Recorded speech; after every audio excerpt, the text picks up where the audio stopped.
that have teachers that have been moved to a new area, and when they get to the new school, things become better in that school. That's the kind of transfer that we're looking at. We have seen transfers where a principal is not doing very well in a certain school because of the obtaining environment. But when he's transferred to another environment, he might even do better in that environment and give an opportunity to another person who comes to that new place who will even uplift the school. Those are the kind of transfers that we need to look at. And therefore, this country needs to relook at how transfer is done. But I would have argued that it can be done well in regulations and policy and not necessarily through statute. Again, we have seen, especially in provincial administration, which is currently called National Government Administration, we have seen where someone is doing very well, a DO or an SCC is doing very well, or a DCC is doing very well, and is actually pushing the community, and someone says, oh, probably this guy is looking for political power. And that guy gets transferred.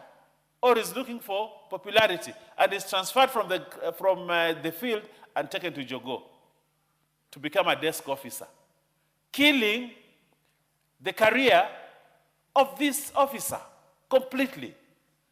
Some officers become threat to seniors, and the only way seniors want to do is punish that person, remove him from the area that he is very competent, and promote him to an area of incompetence, so that you kill the dream of that person.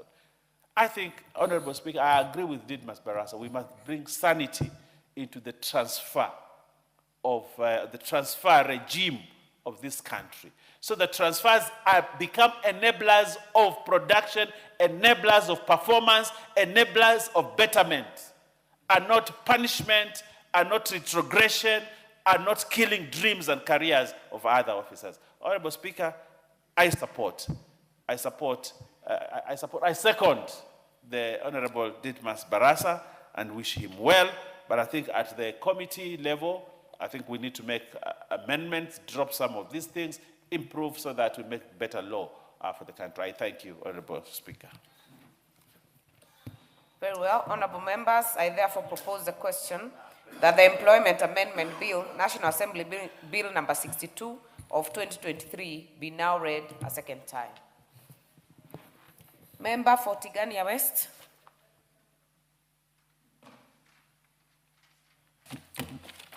Honourable Speaker, thank you very much for the opportunity to contribute to this important bill by the Honourable Didmus Wekesa Barasa, Member of Parliament. Honourable Speaker, the family unit, not just in this country but the world over, is under threat.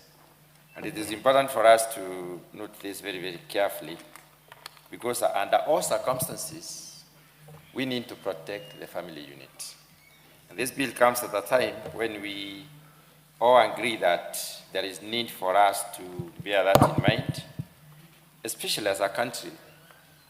We notice how the family unit has performed. Honourable Speaker, some professions handle this very, very differently. Some consider certain factors, some companies do consider certain factors, but there may be no general policy as to how transfers should be handled. And that is why I think Honorable Barasa is right to come up with some guidelines that could be legislated to basically manage this particular space. So, I have in mind a profession like teaching, and I believe all of us as members of Parliament have at one time or another been approached by a teacher X, teacher Y, to assist them in transfers. Most of those people, let me say ladies who are married, if you consider professions across the board, actually are teachers. Teachers are the most married professionals. I do not have statistics, but I think this is according to my own observation. When I was in school, I knew how much, when we were young, how much we were looking for wives and how much we are considering teachers as best suited because they will be there.